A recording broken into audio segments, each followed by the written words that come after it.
Как дела?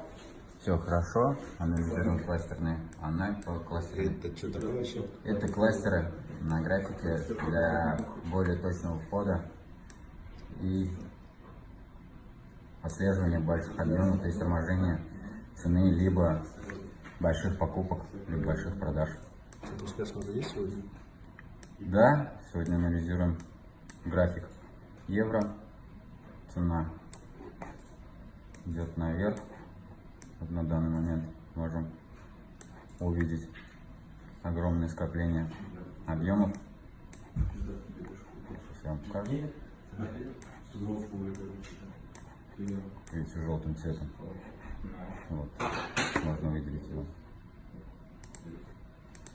Мешочек. Здесь у нас огромное скопление. Сейчас цена подходит к области поддержки и будем следить для более точного входа.